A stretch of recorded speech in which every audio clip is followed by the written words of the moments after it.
número 2. Depois de 14 anos, subi outra vez a Jerusalém com Barnabé, levando Tito também comigo. Subi por causa de uma revelação e expus a eles o evangelho que prego entre os gentios. Mas, em particular, aos que pareciam se destacar, para que, de algum modo, não corresse ou não tivesse corrido inutilmente. Mas nem mesmo Tito, que estava comigo, foi forçado a se circuncidar, embora fosse grego. E isso por causa dos falsos irmãos, que haviam se intrometido e secretamente vieram espiar a liberdade que temos em Cristo Jesus para nos escravizar. Mas nem por um momento cedemos, ou nos submetemos a eles, para que a verdade do Evangelho permanecesse convosco. E aqueles que pareciam ser importantes, ainda que tenham sido no passado, isso não importa, pois Deus não considera a aparência humana. Esses que pareciam ser importantes, nada me acrescentaram. Pelo contrário, viram que o evangelho da incircuncisão me havia sido confiado, assim como a Pedro o evangelho da circuncisão. Porque aquele que agiu por meio de Pedro para o apostolado da circuncisão também agiu por meio intermédio para o apostolado aos gentios. E quando reconheceram a graça que me havia sido dada, Tiago, Cefas e João, considerados colunas, estenderam a mão direita da comunhão a mim e a Barnabé, para que fôssemos aos gentios e eles à circuncisão. E nos recomendaram somente que nos lembrássemos dos pobres, o que também procurei fazer com muito cuidado. Quando, porém, Cefas chegou a Antioquia, eu me enfrentei abertamente, pois merecia ser repreendido. Porque antes de chegarem alguns da parte de Tiago, ele estava comendo com os gentios. Mas quando eles chegaram, Cefas foi se retirando e se separando deles, por temer os que eram da circuncisão. E os outros judeus também fizeram como ele, a ponto de até Barnabé deixar levar pela hipocrisia deles. Mas, quando vi que não agiam corretamente conforme a verdade do Evangelho, disse a Cefas, que é Pedro, né? Na frente de todos: se tu, sendo judeu, vive como gentios e não como judeus, por que obrigas os gentios a viver como judeus? Nós, judeus por natureza, e não pecadores dentre os gentios, sabemos, contudo, que o homem não é justificado pelas obras da lei, mas pela fé em Cristo Jesus, ou Jesus Cristo. Nós também temos crido em Cristo, e não pelas obras da lei, pois ninguém será justificado pelas obras da lei. Mas, se procuramos ser justificados em Cristo, nós mesmos também fomos encontrados pecadores, seria por acaso Cristo ministro do pecado? De modo nenhum. Ora, se recuso aquilo que destruí, não, se reconstruo aquilo que destruí, demonstro que sou transgressor. Pois pela lei eu morri para a lei, a fim de viver para Deus. Já estou crucificado com Cristo. Portanto, já não sou mais eu quem vive, mas é Cristo que vive em mim. E essa vida que vivo agora no corpo, vivo pela fé no Filho de Deus, que me amou e se entregou por mim. Assim, não cancelo a graça de Deus, pois se a justiça vem por meio da lei, então Cristo morreu inutilmente. Amém? Pai, obrigado pelo texto, obrigado pela palavra, obrigado por estarmos aqui diante disso. Esse texto agora vale a nossa vida. Ele é lido e a partir de agora nós vamos meditar nele. E meditando nós vamos tirar lições. E essas lições vão virar calçamento, chão, para nós caminharmos. Vão virar caminho, para nós nos deslocarmos até a tua presença, até a tua verdade, para que o nosso comportamento seja conformado a esse texto, a essa palavra. Por isso, nos ensina nessa manhã, é a nossa oração em nome de Jesus. Amém. Amém. Mas eu disse no início, que essa carta de Paulo aos Gálatas, ela é um protesto. Paulo está aqui protestando como as duas cartas aos Coríntios, mais a primeira aos Coríntios do que a segunda, Paulo aqui ele não está muito calmo, né?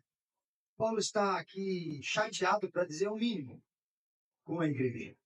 Quando ele escreve essa carta, assim como as cartas para Coríntios, Paulo está percebendo que precisa corrigir na igreja algo muito grave. Corrigir no povo da Galácia, como no povo de Corinto, a igreja, algo muito grave que está acontecendo. Mas, além disso, além desse protesto, a carta escrita por Paulo aos Gálatas também é uma espécie de confissão. Uma confissão de alguém que está vendo o seu trabalho ameaçado. Parece que Paulo está confessando que ele teme que tudo que ele construiu e fez entre os irmãos da Galácia não está sendo aplicado.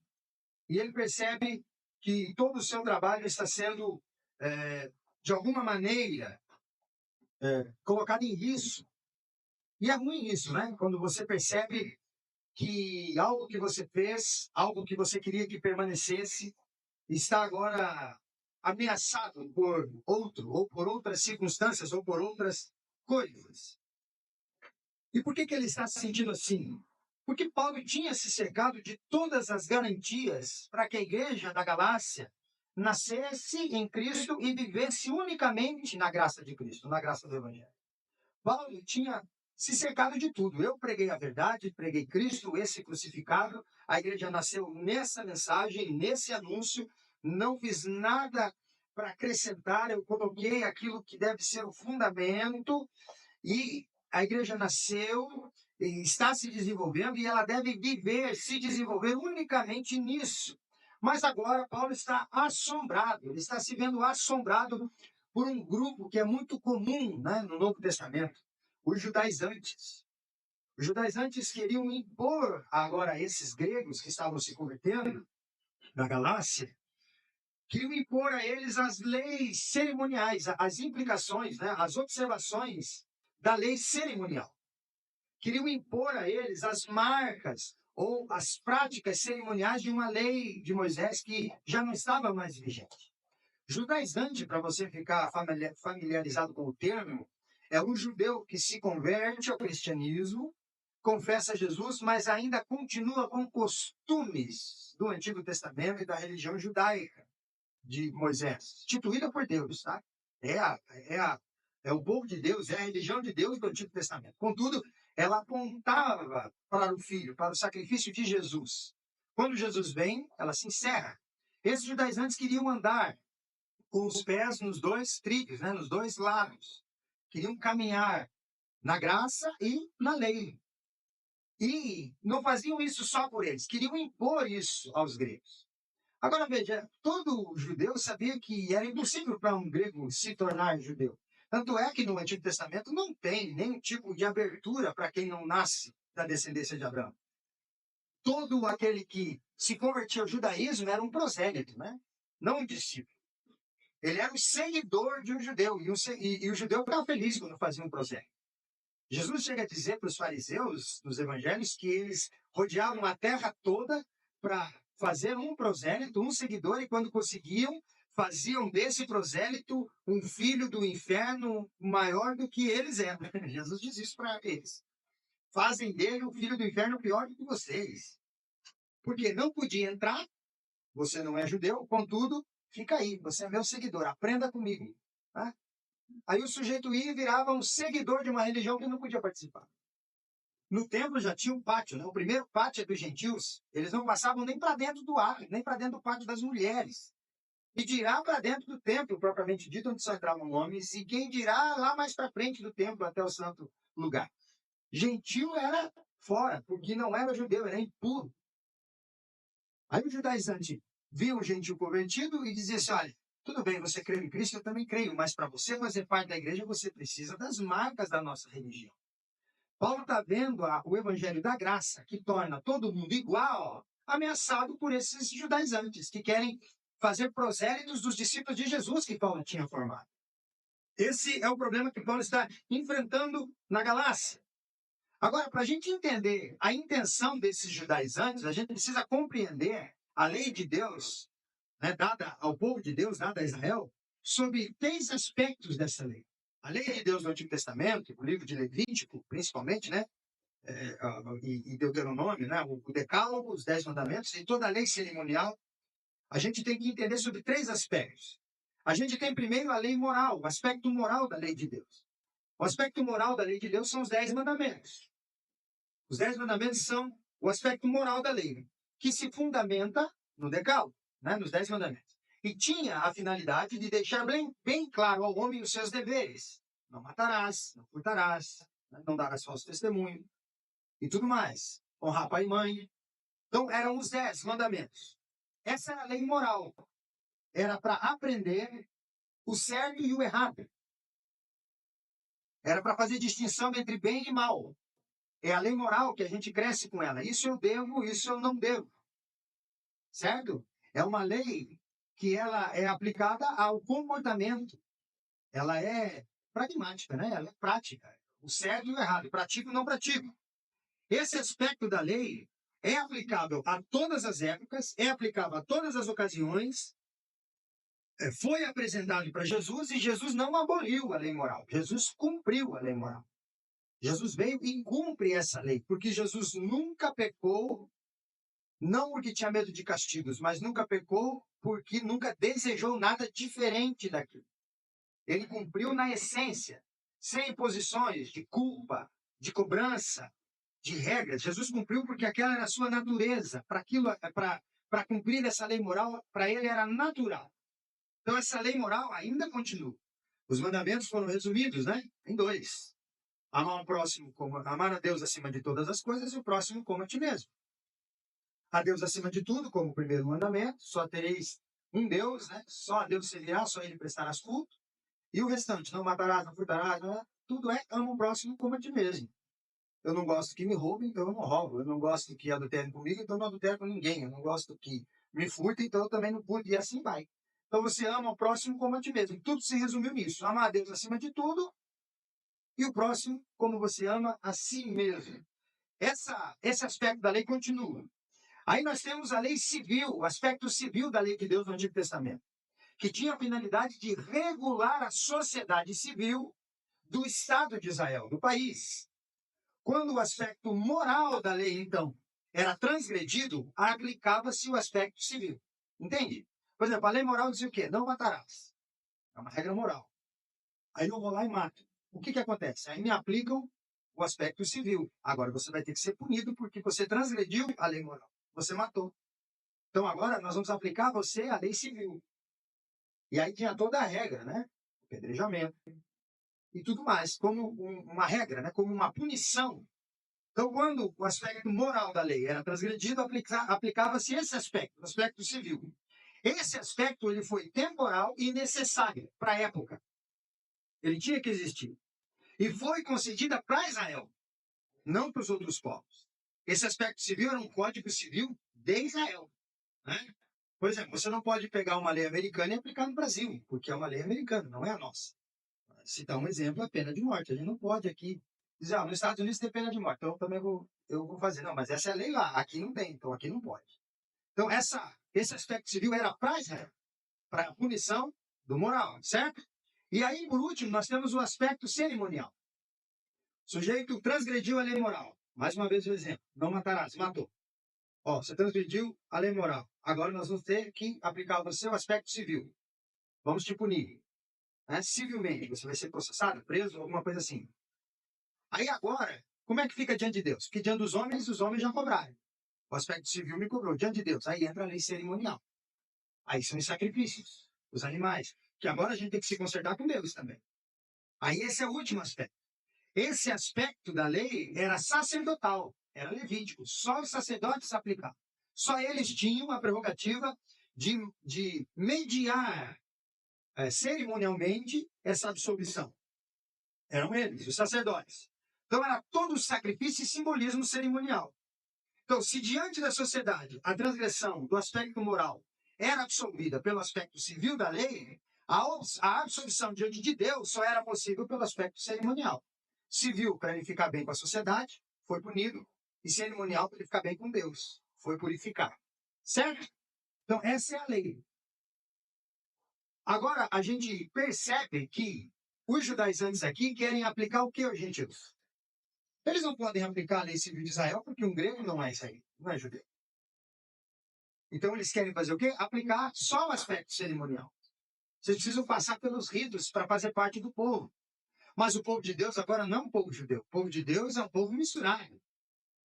Paulo fica irado, porque fazer isso é anular a graça, que encerrou todo mundo debaixo do pecado para usar de graça com todos. Como que eu pego alguém e digo, para fazer parte daqui, você vai ter que passar por isso aqui? Se eu fizer isso, não é Cristo quem reina aqui. É a nossa regra. O evangelho já saiu fora. Entende? Paulo diz, como que vocês estão cedendo a esses judaizantes? Eu não preguei a vocês que Cristo basta? Que todo o Antigo Testamento caiu em obsolescência, caducou, Cristo cumpriu.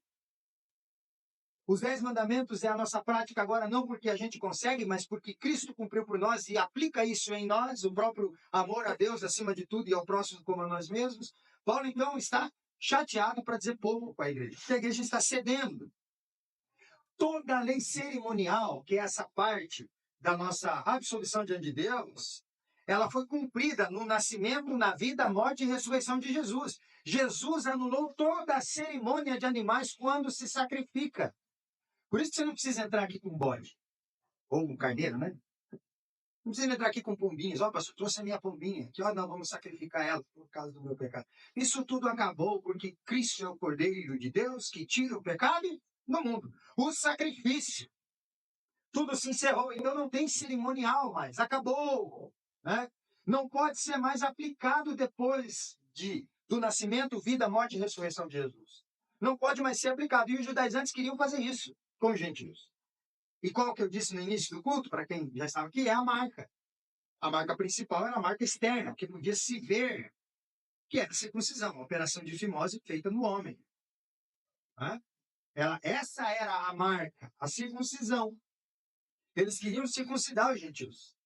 E Paulo fica muito bravo. Se você prestou atenção no texto que eu li no início, capítulo 5, Paulo diz, eu queria que esses que ficam em cima de vocês com a tesourinha, né, com o bisturi, quero circuncidar, vem cá, vamos cortar, vamos cortar. Eu queria que na hora de cortar eles se castrassem. Vê como o Paulo está chateado, né? Eu queria que arrancassem tudo, para parar de perturbar a vida de quem está em paz. Pode dizer, quem dera vocês se castrassem e esquecessem da gente e deixassem a igreja de Deus em paz. Então Paulo está muito irado. E qual que é a garantia que Paulo se apoia? Para que essa imposição dos judaizantes não permanecesse, não ganhasse força. Paulo se apoia no aval que os líderes da igreja da Judéia deram a ele.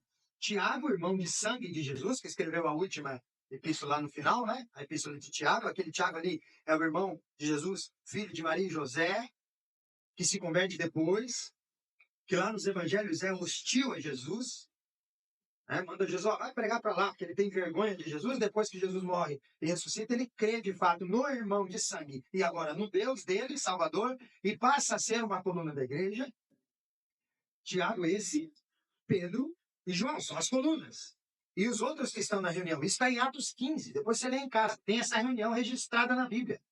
Paulo tem esse aval, foi feita uma reunião e decidido o que fazer com os gentios que estavam crendo, o que a gente vai pedir deles, o que a gente vai exigir. Na reunião ficou acordado que eles não teriam que se transformar em judeus, porque isso é impossível. Não precisam se tornar judeus para ter acesso à igreja, mas basta viver como cristãos. Não comer carne sacrificada a ídolo, não ter relação sexual ilícita, imoral, fugir da imoralidade e dos ídolos. Abandonou os ídolos. Parou de viver uma vida promíscua. E não fica indo atrás de outras coisas, de sacrifícios e tudo mais, de comer carne sacrificada, já faz parte da igreja. Creu em Cristo, é o principal, dá esses 3 sinais de comportamento e segue a vida como cristão.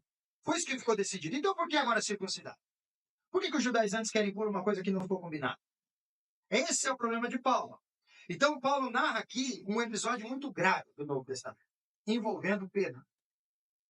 Pedro é o sujeito que na reunião concordou. E a palavra de Pedro tem peso, porque se você ler Atos 15 depois, você vai ver que Pedro é o que mais fala. Porque Pedro foi o primeiro a pregar para um gentil, na casa de Cornélio, em Atos 10. Cornélio é um soldado romano, centurião. E Pedro vai lá e esse homem se converte. Então Pedro sabia que os gentios estavam podendo participar da igreja, estavam recebendo o Espírito Santo.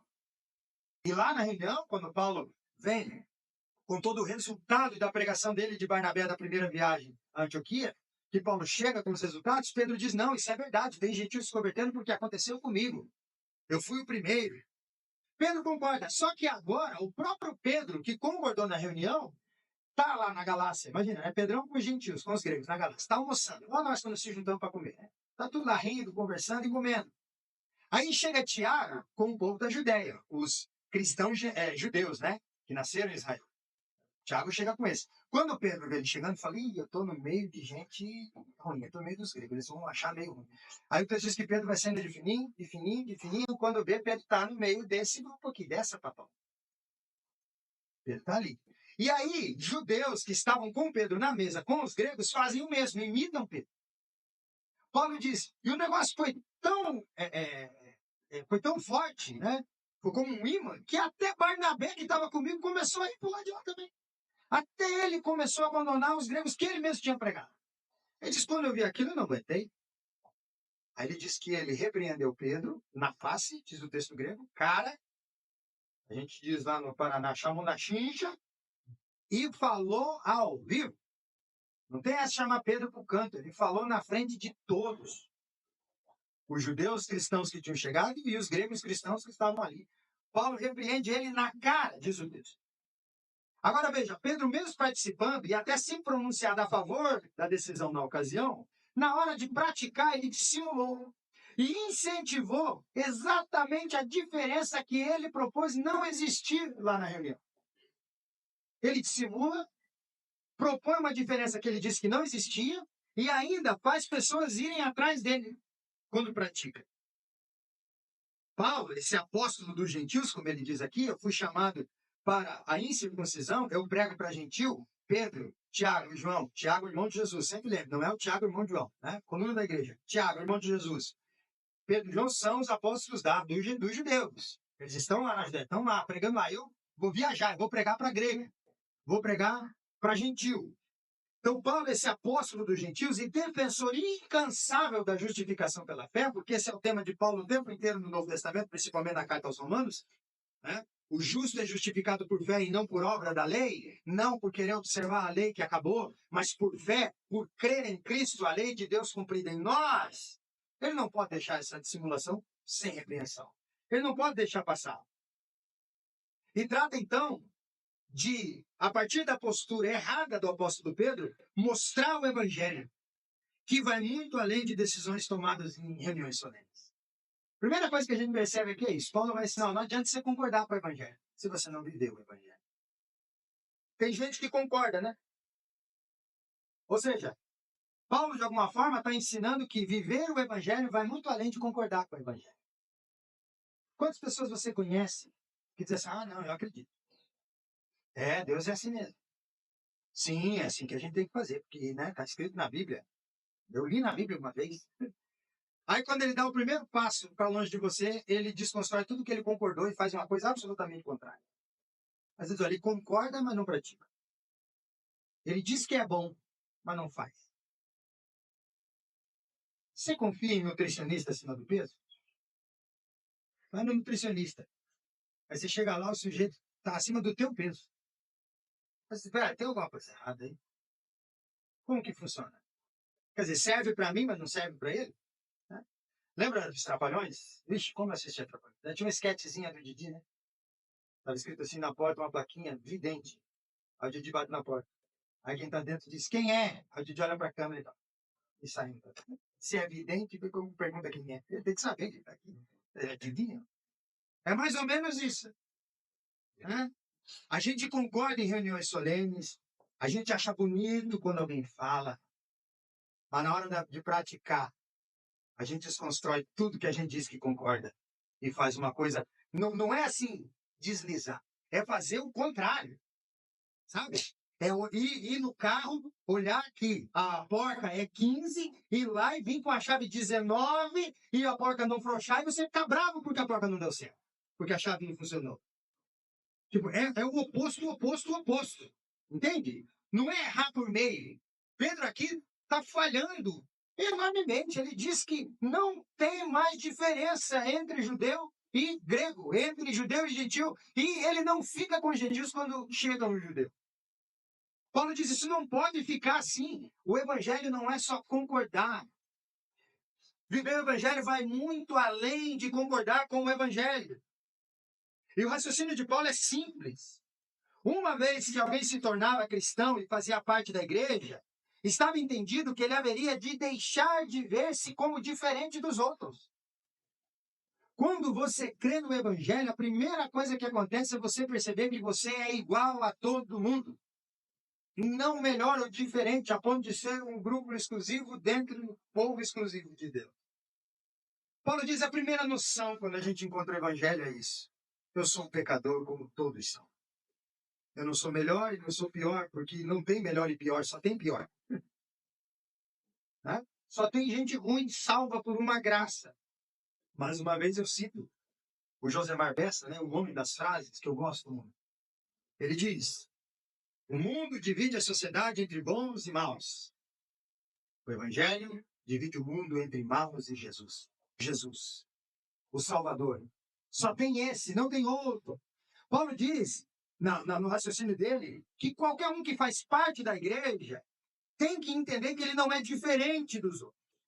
Por quê? Porque perante Deus, o homem não é mais judeu ou gentil. Ele não é um judeu ou um grego, um gentil, um brasileiro, um japonês, um árabe ou um indiano, o que for. E diante de Deus, ele não é nem pobre nem rico, porque Deus não olha nada disso. Mas é simplesmente um pecador por quem Cristo morreu. Ele é só isso. Todos são.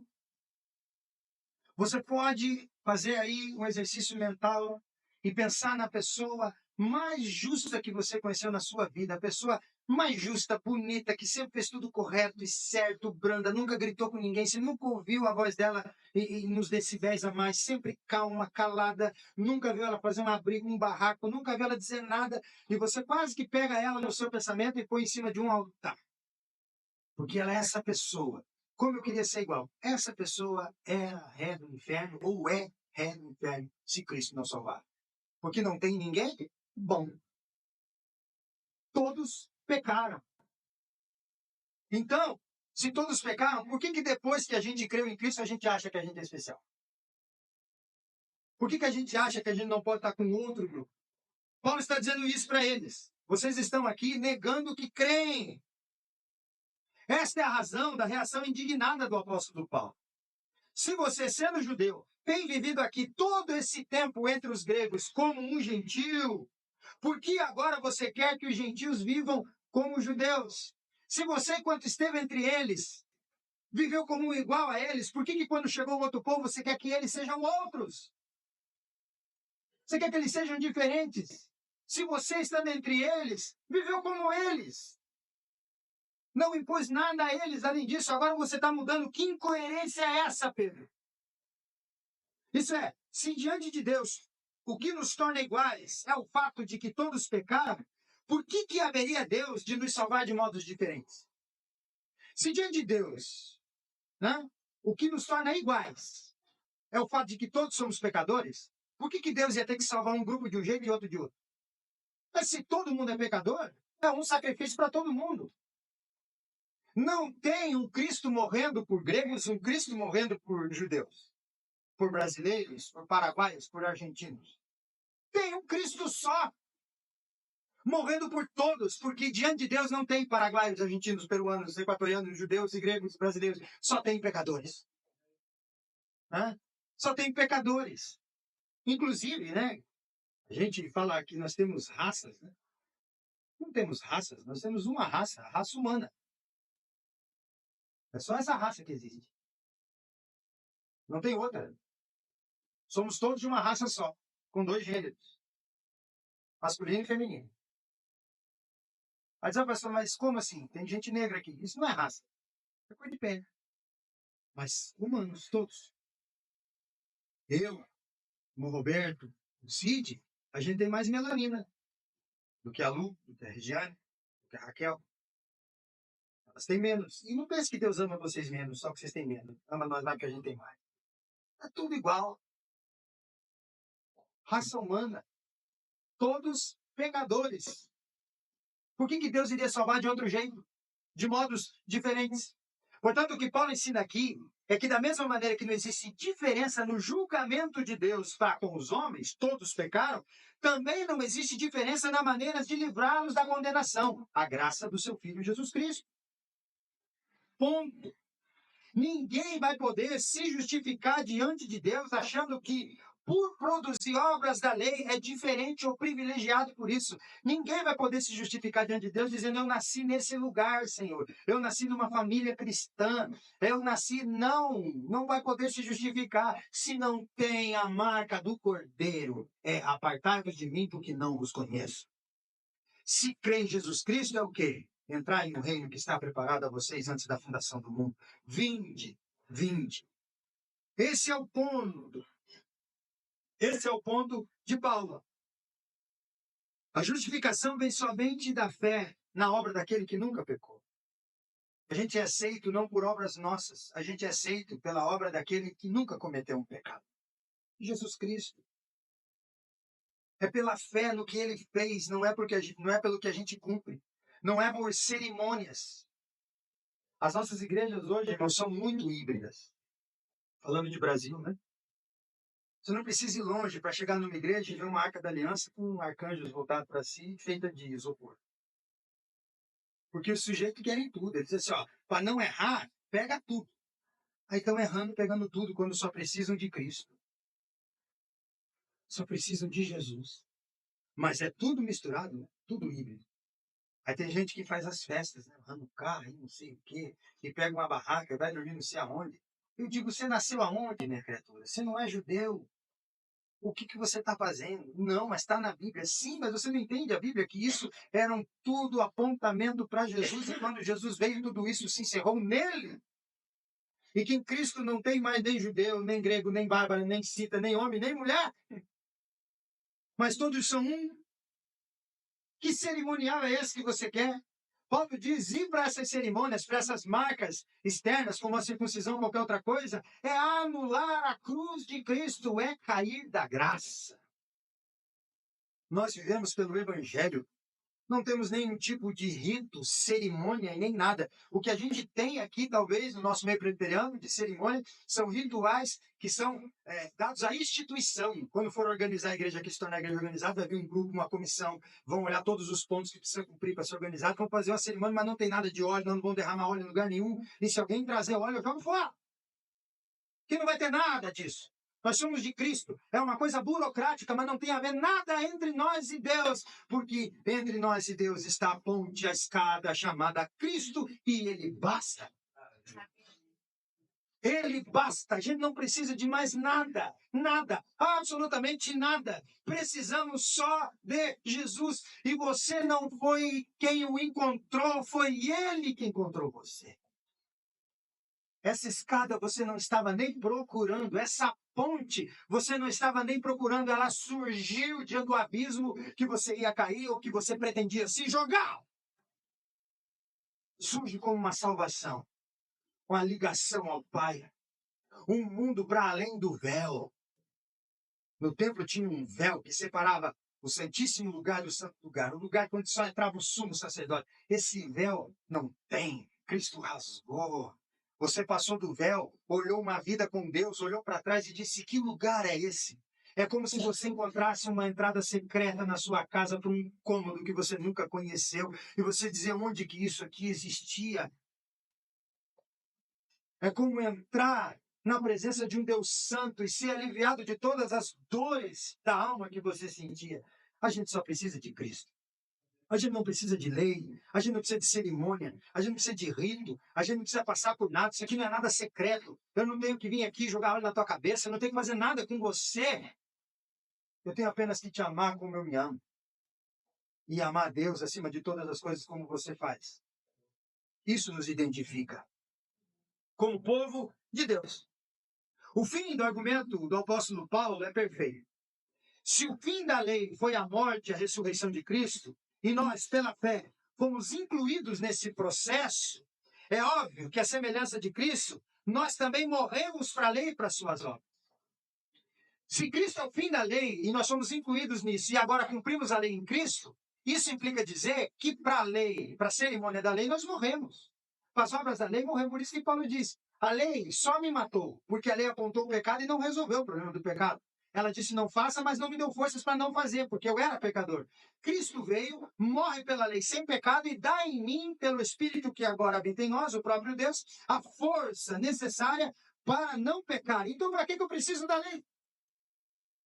Se um dia, irmãos, nascesse uma geração de brasileiros que desse seta quando fosse virar o carro, ia ser necessário ter multa para quem não dá seta? Claro que não. Iam dizer, tira a multa, porque agora todo mundo aprendeu. Não tem um mais que não dá seta. Mas alguém não dão. Então precisa multar. O sujeito acha que você é o adivinho do Didi. Você vai saber para onde ele vai. Entende o que eu quero dizer? Se todo mundo cumpre, para que lei? Se todo mundo faz certo, não precisa de lei. Né? Por que tem um desenho no chão de um cadeirante lá, azulzinho e branco? Dizendo vaga exclusiva. Porque tem gente que não é cadeirante e para lá. Como tem sempre alguém que quer sair ganhando e vai parar numa vaga que está vazia, que ele não pode parar, eles têm que desenhar e multar. Por quê? Porque a gente gosta de ganhar vantagem, né? É a única hora que talvez a gente pense, pô, se tivesse uma cadeira de roda no carro agora, seria bom. Se eu não acho uma vaga, eu pararia ali. A única hora que a gente pensa, que vantagem, né? Mas não tem vantagem. Mas por que tem multa? Porque tem gente que para. Porque tem gente que faz. Entende? Se ninguém mais parasse, se todo mundo fosse consciente, ia precisar pintar aquilo lá no chão? Não, porque aí pronto, a vaga é dele. Entende? Então por que a gente quer voltar para uma lei se Cristo cumpriu a lei? Para que a gente quer cumprir uma coisa que acabou, que não precisa mais? Porque ela foi encerrada em Jesus e agora a gente cumpre a lei em Cristo. É isso que Paulo está falando. Não tem sentido vocês voltarem para uma coisa que é desnecessária, que morreu, que acabou, que se cumpriu. Não é que ele aboliu, não é que Jesus veio e mudou a regra do jogo. Jesus cumpriu a regra. Quando ele cumpriu, ela ficou desnecessária, porque a partir dele agora a gente já tem a lei cumprida em nós. Hoje, se a gente não rouba, não é para cumprir a lei. Se a gente não rouba, é porque a gente entendeu que é errado roubar. Mesmo com matar, mesmo com adulterar, mesmo com tudo. Não é porque tem um castigo mais para nós, mas é porque a gente entendeu que não é certo fazer. E só entendeu como? Em Cristo. Esse é o ponto de Paulo. Esse é o ponto de Paulo. Nós temos que morrer para as obras meritórias, para as cerimônias da lei. Porque o pecado que nos dominava impossibilitou de cumprirmos essa lei de fato. Se não fosse assim, por que Cristo morreu? Se fosse para a gente viver pelas obras da lei, para que Cristo nasceu, viveu e morreu e ressuscitou? Se fosse para viver do jeito que era no antigo, não precisava ter vindo Jesus, continuava tudo como era. Cristo morreu exatamente porque ninguém cumpre. Para resolver esse problema por nós, porque a lei tem que ser cumprida, não dá para passar pano. Ele vem e cumpre. Esse é o ponto de Paulo. Portanto, ser justificado pela fé implica em ser crucificado com Cristo. Por isso que Paulo diz, eu morri para a lei, porque a lei me matou, a fim de viver para Deus. Aí ele diz, eu já estou crucificado com Cristo. E aí o texto que a gente põe no carro, na camiseta, no chaveiro, mas pouco entende o que ele quer dizer, né? Portanto, não sou eu mais quem vive, mas é Cristo que vive em mim. Ele agora vive em mim. Eu morri para a lei, me crucifiquei com Cristo. E agora a vida que eu tenho após a cruz é a vida da ressurreição. Já não sou eu mais quem vive, mas é Ele quem vive em mim. Depois de experimentar essa morte, a gente vai viver a vida da ressurreição. E ele diz, e essa vida que eu vivo, Ele vive em mim, e essa vida que agora eu vivo como? Pela fé, a vida que eu vivo no corpo, o a partir da cruz, o meu comportamento, a minha manifestação agora para esse mundo caído. Como é que eu faço isso? Eu vivo pela fé no Filho de Deus que me amou e se entregou por mim. Eu vivo pela fé nele. Ele cumpriu a lei impossível para mim. E eu vivo por ele, eu vivo nele. Eu me comporto conforme ele se comportou. Eu respondo à existência conforme ele respondeu. Qual que é o problema dos nossos dias, irmãos, para encerrar? Não são só esses legalistas, que ainda existem, como eu disse, que assim como esses judaizantes ainda continuam vigiando a nossa liberdade em Cristo. Ainda continuam vigiando a gente, né? Que nem esses judaizantes que Paulo diz, vieram aqui infiltrados para ficar vigiando a nossa liberdade. Ficar caçando falhas em nós. Né? Eles olham a gente sorrindo, vivendo bem, e dizem, não, tem que ter um defeito nesse negócio. Não, ficar caçando, procurar. E vai achar. Você vai achar defeito em mim, não precisa me analisar mais que 2 minutos. Você vai achar. Eu grito, eu falo alto. E fora os outros que só eu sei, né? Que você percebe, às vezes, não vou comentar, porque eu também tenho, então deixa quieto. Não precisa analisar muito para encontrar defeito. Mas fico. Eu já contei essa história, eu acho, né? E agora fica gravado. Lá em Biúna, na primeira igreja de Curitiba, chegou uma pessoa, começou a frequentar o culto com a gente, e ficou muito feliz e contente, né? A igreja nessa dinâmica nossa, uma bênção. E o pessoal receptivo, e ela ficou muito feliz. E eu percebi que ela veio de uma igreja que é bem diferente da nossa. Uma igreja bem fechada. E ficou lá. E aí um dia nós fomos fazer um churrasco no Parque Barigui, com a igreja. Vamos lá para o parque, fazer um churrascão. Ela estava lá, se vestia diferente dos demais. E a conversa era só aquela conversa sã. Conseguia entrar numa conversa mais aberta. Só aquelas conversas santas, né? Nós estamos aqui no churrasco, mas vamos lembrar, né? Nós temos que dar testemunho, nós somos um povo de Deus. Então, cara, aqui, fecha aqui, enroscado, né? Conversando, e a gente, o pessoal jogando bola, né? Bicicleta, as crianças e tudo. E tal. E eu percebi assim, não vai aguentar. Não vai aguentar. Aí um dia ela me ligou. E disse assim, pastor, paz, estou indo embora. Está indo embora, irmão? Puxa, que pena, vai voltar para o seu estado. Não vou dizer o estado dela aqui, né? No Brasil. É, vou ter que voltar. Mas quero dizer que mesmo que eu ficasse, eu não ia ficar na igreja. E lá eu vou procurar outra igreja também. Falei, puxa, que pena. Falei, ela, então, eu falei. Ela, falei, que pena, irmão, e aí? Por que será? Né? O que aconteceu? Assim, não, pastor, porque eu estava pedindo para Deus um sinal, porque eu estava desconfiado. E ela disse assim, e aí, um dia lá eu fui mais cedo, vi o pessoal ensaiando, e vi que o irmão lá subiu em cima, pegou um violão no final do ensaio, e fez a introdução do Menino da Porteira. Aí ali para mim foi o sinal, essa igreja não é de Deus. Ele nem tocou a música inteira, nem cantou, ele só fez a introdução. Quando ela disse aquilo, eu falei, meu Deus do céu. E me lembrei na hora, disse, veio vigiar a nossa liberdade em Jesus. A gente praticar um esporte sem culpa. Né? De você, na sua casa, com os amigos, beber uma taça de vinho sem culpa. Veio vigiar a nossa liberdade em Cristo. Veio aqui só para ver. E como eu disse, o que ela chama de defeito, ela ia encontrar. Acho que até que demorou. Ou deve ter até fechado os olhos para os primeiros para ver se ficava. Eu olhei e disse, mano, vai em paz. Vai em paz. Porque mais em paz ficaremos nós. Né? Pode seguir o seu caminho. Deus abençoe muito a sua vida. Que a senhora encontre o lugar que a senhora está procurando. E o dia que encontrar, não fique. Porque a senhora vai tornar esse lugar muito ruim. Se você achar a igreja perfeita nos seus modos de perfeição, saia. Deixe esse povo em paz. Você vai perturbar a vida deles. Né? Falei, pode ir. Então tem gente assim. Entendeu? Tem gente que quer fazer sinais de você. Quer olhar para você e dizer assim, eu vi lá que a igreja é boa, mas ó, se lá não tem isso, se ninguém lá pede isso para você, pode saber. Você não tá. Eu brinco, né? Que quando chegou na minha vez, eu aprendi que estava errado, a honra, né? Puxa vida, honrar. Quando chegou a hora de eu ser honrado, que eu virei pastor, eu fui estudar. Podia ter ficado do jeito que eu era, né? Tinha ficado rico já. Aí eu fui entender que não tem honra para pastor, mas tem lugar que cobra. E eu sei de gente que já perguntou para pessoas daqui como é que funciona e diz, não, mas não é assim. Sabe uma coisa que eu fico feliz? Eu já disse isso também. Eu gosto quando alguém me chama pelo nome e não de pastor. Eu não ligo. Se chamar de pastor, eu atendo. Né? Se tiver mais pastores no recinto, você vai ter que chamar pastor santo, que tem um monte vai olhar para você. Você vai ter que especificar. Mas se for só eu, você pode chamar de pastor, eu atendo. Mas eu gosto quando me chamam de santo.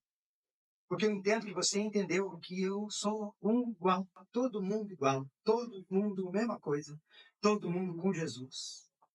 A reverência do nome é para Cristo. Agora, claro, eu sou pastor, estudei, não tem problema, não está errado quem chama, mas eu não fico, você não me chamou de pastor, hein? Deus vai te pesar a mão, cuidado. Eu sou pastor, ó, credencial. Não tem nada disso, gente. Nós somos de Jesus. Antes de ser pastor, a minha mãe colocou meu nome de Sandro, meu pai, não de pastor. Esse não é o meu nome. Né? Meu nome é Sandro. Mas tudo bem, como eu disse, né? A gente tem apelido, você pode chamar de pastor, porque eu sou também pastor. Mas isso, quando cai, é tão bom, quando a gente percebe que o povo entende isso.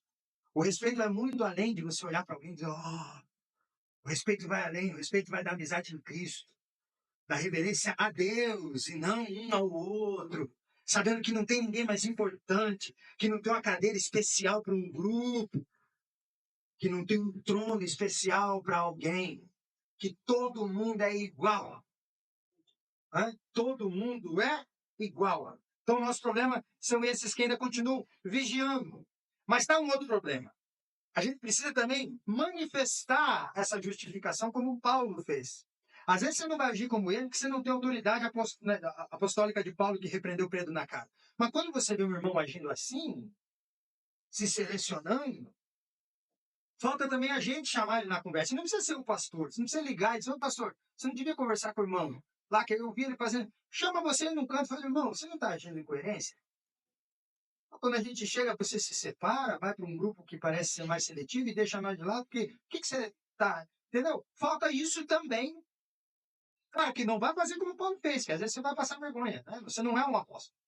E não existem apóstolos mais, diga-se de passagem.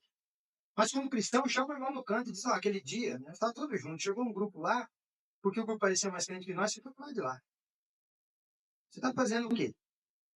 Você está propondo diferença do sacrifício de Jesus para um grupo? Jesus morreu de outro jeito, de cabeça para baixo e para nós de cabeça para cima? O que é? Falta essa manifestação também. Porque às vezes, pela nossa omissão, a gente acaba deixando que a igreja se torne, sim, esse lugar de grupos, de seleções. Quando você for num lugar e alguém diz assim, tá todo mundo comendo ali, mas vem cá, nós vamos comer numa sala. Não vá. Diga, por que para nós tem que ter uma sala especial? Não, eu estou junto com esse povo. O povo da igreja está aqui, por que nós temos que entrar numa sala? Porque nós temos um PR na frente do nome ou por quê? Eu já neguei um monte de coisa por causa disso, porque eu não entendo. A última até vocês estavam juntos, né? Queria que eu sentasse lá na frente de um evento que teve lá. Eu falei, não, gente, eu vim com o meu povo da igreja, eu vou sentar lá na frente aqui. A cadeira de lá é a mesma daqui. Então, essa coisa que querem impor. A gente também tem que, às vezes, não participar já é um protesto. Mas se tiver um jeito de você ter um pouco mais de intimidade, chamar no canto e instruir, instrua. Falando, não age assim. Você está agindo errado. E lê esse texto para ele. Gálatas 2, você está agindo igual Pedro aqui. Você está fazendo errado. Você está fazendo pessoas pecarem, se separando assim. Se separando desse jeito. Porque todo mundo é pecador e precisa da graça. Amém? Então nós temos um justificador com uma justiça para todos os iguais. Esse é o tema que eu não falei. Um justificador, Cristo Jesus. Uma justiça, a dele, para todos os iguais. Jesus não morreu de modos diferentes por pessoas diferentes, porque existem pessoas especiais. Amém? Coloque-se de pé.